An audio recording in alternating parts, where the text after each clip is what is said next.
Chapter बोल रहा है एसिड बेसिस एंड सॉल्ट। तो एसिड बेसिस के बारे में आपने शुरू में से ही पढ़ा होगा कि एसिड आपकी वो सब्सटेंसेस होते हैं, सिंपल अब तक आपको इतना पता होगा कि एसिड वो सब्सटेंसेस होते हैं जिनका टेस्ट कैसा होता है, खट्टा होता है, और जबकि बेसिस वो होता है जिसका जो टेस्ट होता है वो कड़वा यानी कि बिटर होता है। तो यहाँ पर जो हम डेफिनेशन करने वाले हैं, क्योंकि अब आपका लेवल हाई हो चुका है तो अपने हाई लेवल के अकॉर्डिंग ही आपको डेफिनेशंस भी करने हैं। तो एसिड्स आर द दो substance which give H plus ions in the aqueous solution. तो एसिड्स आपके वो सब्सटेंसेस होते हैं जो कि एक्वस सोल्यूशन में कौन सा आयन देते हैं, H प्लस आयंस देते हैं। और अगर हम एग्जाम्पल के बारे में बात करें, H2SO4 सल्फ्यूरिक एसिड, HNO3 आपका हो गया नाइट्रिक एसिड, और HCl हाइड्रोक्लोरिक एसिड। ये सारे के सारे नाम आपको पता होने चाहिए अच्छी तरीके से, क्योंकि आगे जब हम रिएक्शंस करेंगे तो ये आपको काफ़ी ज़्यादा यूज़फुल होगा वहाँ पे। अब हम जनरली देख लेते हैं कि क्या एसिड्स की क्या क्या प्रॉपर्टीज़ होते हैं, क्योंकि अगर आपके एग्जाम में एसिड और बेसिस के बीच में डिफरेंस पूछते हैं, नॉर्मल फिजिकल डिफरेंस पूछते हैं, तो आप इसमें से ये सारे पॉइंट्स एसिड के, और अभी थोड़ी देर बाद हम बेस की करेंगे, उनको करके आप कर सकते हैं। तो अगर हम बात करें एसिड की, तो एसिड का टेस्ट कैसा होता है, सार होता है, able to conduct electricity in aqueous solution. Aqueous solution में इलेक्ट्रिसिटी वो कंडक्ट कर सकता है। ब्लू लिटमस को रेड करता है एसिड, जबकि आपका जो बेस होता है वो रेड को ब्लू करता है। अब वही हम बात करें फिनोल्फथालीन और मिथाइल ऑरेंज को लेकर, आपका न्यूमेरिकल, आपका जो प्रैक्टिकल पार्ट में क्वेश्चन पूछते रहते हैं, तो इसको भी आप साथ के साथ अभी कर लें, क्योंकि हमें कुछ भी नहीं छोड़ना है, अपने एग्जाम को शुरू से ही अच्छी तरीके से प्रिपेयर करके चलना है। तो अगर हम बात करें फिनोल्फथालीन की, तो वो एसिड के केस में कलरलेस रहता है, कोई भी कलर शो नहीं करता है। लेकिन मिथाइल ऑरेंज क्या करता है, एसिड में रेड कलर देता है। तो आपको तीनों चीज़ें याद करनी है कि आपका ब्लू लिटमस रेड होगा, मिथाइल ऑरेंज भी आपको रेड कलर देगा, जबकि फिनोल्फथालीन जो होगा वो कलरलेस होगा एसिड में। एसिड की जो पीएच वैल्यू होती है वो हमेशा कितनी होती है, 7 होती है। अब नेक्स्ट हम मूव करते हैं बेसिस की प्रॉपर्टीज़ को लेकर, और उससे पहले जानते हैं कि क्या है बेसिस की डेफिनेशन। तो बेसिस आर दो substance which gives OH minus ions in the aqueous solution. तो एक्वस सोल्यूशन में जो OH माइनस आयंस दे वो तो बेस, और जो H प्लस आयन दे वो आपका क्या हो जाता है, एसिड्स। अब इसका भी हम एग्जाम्पल देख लेते हैं। तो इस तरीके से हो गया sodium hydroxide, potassium hydroxide, magnesium hydroxide. सारे के सारे केमिकल फॉर्मूले आपको माइंड में ध्यान रखते हुए अभी से ही चलना है, और अगर आपको नहीं पता है तो जल्दी से इसे याद कीजिए, कहीं पे नोट डाउन कीजिए। एक दो बार आप प्रैक्टिस करोगे, एक दो बार देखोगे तो चीज़ें याद होती रहेंगी अपने आप। अब हम बात करते हैं general properties of basis. Basis की क्या जनरल प्रॉपर्टीज़ है, टेस्ट इसका कैसा होता है, बिटर होता है, एबल टू कंडक्ट इलेक्ट्रिसिटी, जिस तरीके से एसिड इलेक्ट्रिसिटी को कंडक्ट कर सकता है एक सॉल्यूशन में, उसी तरीके से बेस भी कर सकता है। नेक्स्ट है turn red litmus into blue, और ये क्या करता है, रेड लिटमस को ब्लू कलर में चेंज करता है। तो देखो इसके लिए ना थोड़ा सा ट्रिक भी है कि जैसे आपका बेस है तो बेस क्या करता है, ब्लू में ही चेंज करता है। तो बी से बेस और बी से ब्लू, और ये ब्लू कहाँ से होगा, रेड से ब्लू होगा। तो अगर एक के रिस्पेक्ट में आप याद कर लोगे तो एसिड का तो अपने आप ही चेंज याद हो जाने वाला है। उसके बाद अगर हम बात करें फिनोल्फथालीन के केस में, तो इसमें जो फिनोल्फथालीन है वो पिंक कलर में चेंज हो जाता है। इसके पीएच के बारे में बात करें तो पीएच जो होता है इसका मोर देन 7 होता है। अब नेक्स्ट आपका टॉपिक है इंडिकेटर्स को लेकर कि इंडिकेटर्स क्या होते हैं। तो इंडिकेटर्स आपका सिंपली वो सब्सटेंस होता है जिससे हम पता कर सकते हैं कि कोई भी पर्टिकुलर सॉल्यूशन क्या एसिड है या फिर बेसिटिक है। तो ये सारी चीज़ें हम देखते हैं, जितने भी मोस्टली आपके इंडिकेटर्स होते हैं वो क्या करते हैं, मतलब अगर हम उसकी सॉल्यूशन को एसिड में डालते हैं, एक बार बेसिस में डालते हैं, तो दोनों में क्या डिफरेंट डिफरेंट कलर वो शो करते हैं, जिसकी वजह से हम पता कर सकते हैं कि हाँ कोई पर्टिकुलर चीज़ एसिड है या फिर बेस है। अब हम बात करते हैं कि इंडिकेटर्स भी आपके पास 3 टाइप्स के होते हैं। एक तो synthetic indicators, natural indicators and मतलब फैक्ट्री इंडिकेटर्स। तो ये सारी चीज़ें, तीनों इंडिकेटर्स को लेकर क्वेश्चन पूछते रहते हैं कि इंडिकेटर्स कितने टाइप्स के होते हैं, या फिर पर्टिकुलर किसी एक इंडिकेटर को पूछ लेंगे कि उसका एग्जाम्पल दीजिए। तो इस चीज़ को भी आपको, किसी भी चीज़ को बेसिकली छोड़ना तो है नहीं, क्योंकि क्लास 10th में आपको टॉप करना है। हमारा टारगेट, शुरू में मैंने आपको बताया हमारा टारगेट है 95 प्लस, क्योंकि अगर आप 95 प्लस टारगेट रखोगे ना तब आप 90 अचीव करोगे। तो सबसे पहले चलते हैं हम सिंथेटिक इंडिकेटर में। Synthetic indicator are those indicator which are prepared in the lab from chemicals. Chemical से मतलब इनका लैब में जो पूरा प्रिपेयर किया जाता है इन इंडिकेटर्स को, मतलब ये नेचुरली नहीं होते, इनका खुद क्या बनाया जाता है, सिंथेटिक तरीके से क्रिएट किया जाता है। तो ऐसे इंडिकेटर्स को सिंथेटिक इंडिकेटर्स कहते हैं। एग्जाम्पल है इसका फिनोल्फथेलिन एंड मिथाइल ऑरेंज। वही आपका नेचुरल इंडिकेटर्स ऐसे सब्सटेंस है जो कि नेचर में नेचुरली अकर होते हैं और वो डिफरेंट डिफरेंट कलर दिखाते हैं एसिड और बेसिस में। लिटमस के बारे में तो हम ऑलरेडी पहले ही बात कर चुके हैं कि वो एसिड में क्या करता है, ब्लू को रेड करता है, जबकि बेसिस में रेड को ब्लू करता है। उसी तरीके से अगर हम बात करें टर्मरिक की, तो टर्मरिक को भी आपने अगर घर पे कभी देखा हो, तो अगर किसी क्लोथ पे अगर मतलब गलती से कुछ आपका टर्मरिक उस पर लग जाता है, हल्दी का दाग उस पर लग जाएगा स्टेन, तो जब आप उस पर साबुन रगड़ोगे ना तो उसका कलर जो होगा वो रेड कलर का चेंज हो जाता है। तो यहाँ पर आपका सोप क्या होता है, एक बेस होता है। इट मीन्स हम ये कह सकते हैं कि टर्मरिक पे अगर बेसिटिक सॉल्यूशन जाएगा तो उसका कलर क्या होता है, रेड कलर में चेंज हो जाता है। जबकि अगर उसी जो भी आपका टर्मरिक का स्टेन है उस पर आप नींबू निचोड़ कर देखिए, उसके कलर में कोई भी डिफरेंस नहीं आएगा। तो इससे भी हम कह सकते हैं कि आपका एक टर्मरिक भी एक अच्छा इंडिकेटर होता है जिससे हम पता कर सकते हैं कि पर्टिकुलर कोई भी चीज़ एसिड है या फिर बेसिस है।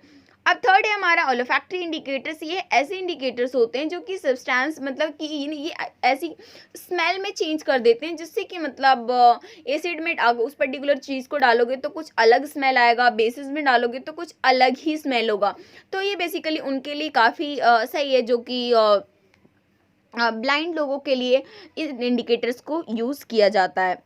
अब नेक्स्ट हम बात करते हैं, अब तक जितना भी हमने कुछ पढ़ा वो सारा का सारा हमने ये पढ़ा कि एसिड बेसिस की फिजिकल प्रॉपर्टीज़ हम पढ़ रहे थे। अब तक हमने केमिकली कुछ नहीं पढ़ा, बहुत ही सिंपल पढ़ रहे थे। बट अब हम पढ़ेंगे केमिकल प्रॉपर्टीज़ हमारे एसिड के भी और बेसिस के भी। तो केमिकली जिस तरीके से जैसे ही आता है ना तो हमारे पास क्या रिएक्शंस घूमने लगते हैं, ये सारे के सारे हाइड्रोजन, हीलियम, ये एंड ऑल, नाइट्रोजन, ऑक्सीजन, सब कुछ अब यहाँ पर आने वाला है आपके साथ। तो reaction of acids with metal, मतलब अगर एसिड मेटल के साथ रिएक्शन करेगा तो उस केस में क्या होगा। अगर मेटल आपका कोई भी एसिड के साथ रिएक्शन करता है तो वो क्या प्रोड्यूस करता है, सॉल्ट प्लस में हाइड्रोजन गैस। इस पर्टिकुलर चीज़ को याद रख लीजिए, आपके माइंड में सबको सेट हो जाने वाला है कि कोई भी मेटल अगर एसिड के साथ रिएक्शन करेगा तो वो क्या प्रोड्यूस करके देगा आपको, सॉल्ट प्लस में हाइड्रोजन गैस।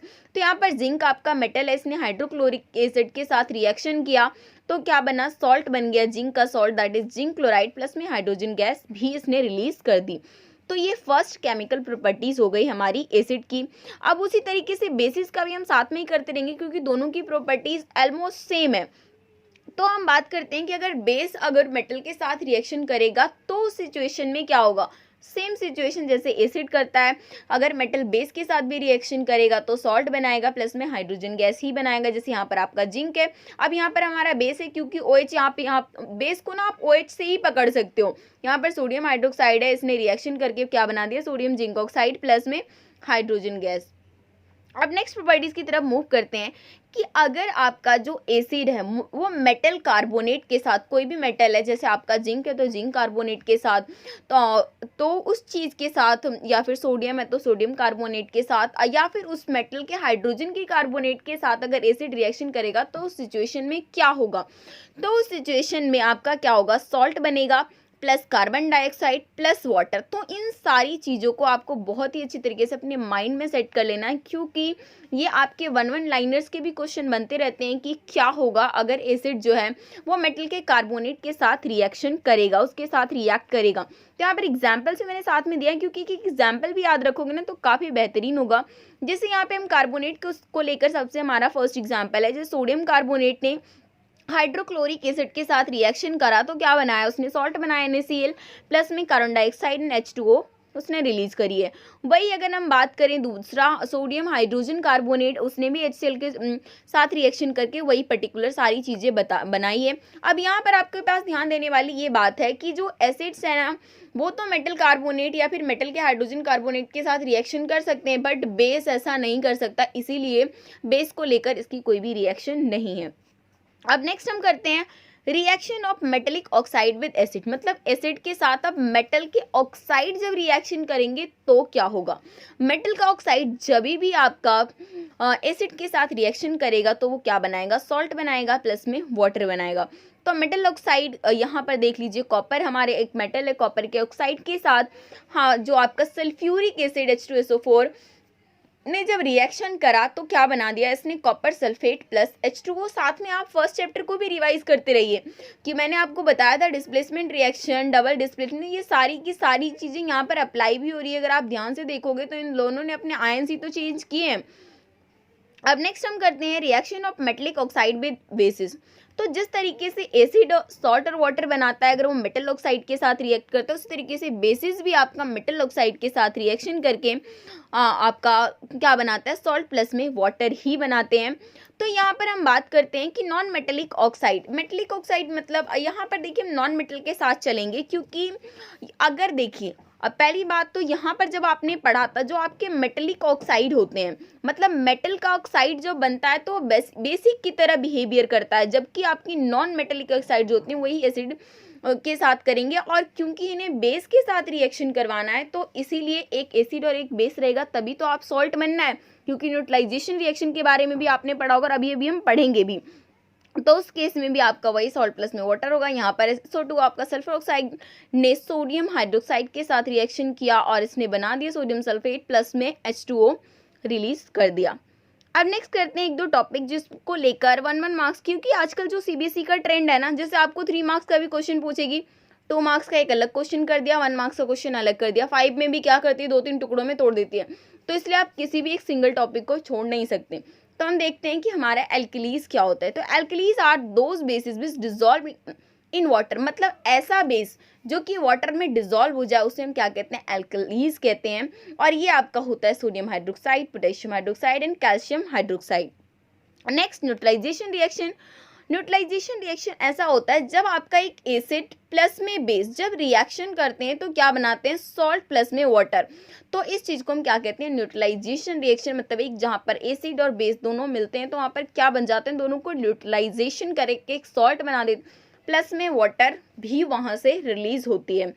तो वाटर भी निकलेगा यहाँ से। तो यहाँ पर नॉर्मली देखते हैं तो व्हेन H प्लस आयंस कहाँ से मिलेगा, एसिड से, और OH माइनस आयंस बेस से। जब ये दोनों मिलते हैं तो बनाते क्या है, सॉल्ट प्लस में H2O।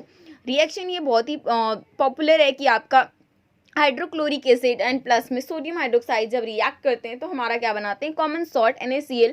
और इस पर्टिकुलर चीज़ को लेकर भी पूरा का पूरी जो नेक्स्ट क्लास हम इसी को पढ़ेंगे कि NaCl से हम और क्या क्या चीज़ें बनाते हैं, उसके क्या यूजेज हैं, लाइक ब्लीचिंग पाउडर है, प्लास्टर ऑफ पेरिस है, जिप्सम है, ये सारी की सारी चीज़ें आप पढ़ने वाले हो नेक्स्ट क्लास में।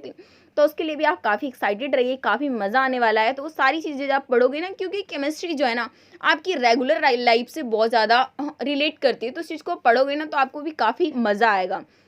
अब एक क्वेश्चन आता है आपका इस चीज़ को लेकर कि हमें जो है एसिड में वाटर को मिक्स करना चाहिए या फिर वाटर में एसिड को मिक्स करना चाहिए, या फिर क्या करेंगे तो कौन सी सिचुएशन क्रिएट होगी। When concentrated acid is added to water, जब भी एक हाईली कंसंट्रेटेड एसिड, जैसे हम बात करें सल्फ्यूरिक एसिड या फिर आपका HCl हो गया तो, या फिर नाइट्रिक एसिड, तो ये सारे के सारे अगर आप वाटर में ऐड करोगे तो lot of heat is evolve. तो उसमें क्या होता है, बहुत सारी हीट उससे जनरेट होती है। Therefore we must acid to water, इसीलिए हमें क्या करना चाहिए, वाटर में एसिड को मतलब कि हमें क्या करना चाहिए, we must add acid to water. Water में आप एसिड डाल सकते हो लेकिन आप एसिड में वाटर नहीं डाल सकते, ठीक है ना। तो इस चीज़ को आप ध्यान से देखेंगे कि आप we must add acid to water and not to water to acid. तो इस चीज़ को बहुत ही अच्छी तरीके से ध्यान देना है आपको। अब नेक्स्ट बात करते हैं when water is added to base, अगर वाटर को हम बेसिटिक सॉल्यूशन में डालते हैं तो वहाँ पर भी हीट इवॉल्व होता है, बट वो इतना ज़्यादा डेंजरस नहीं होता है। तो और इस प्रोसेस को हम क्या कहते हैं, एक्सोथर्मिक। और एक्सोथर्मिक भी हमने फर्स्ट चैप्टर में अच्छी तरीके से क्लियर किया है। तो ये अब तक आपके हमारे ये सेकेंड चैप्टर के हाफ तो लगभग कंप्लीट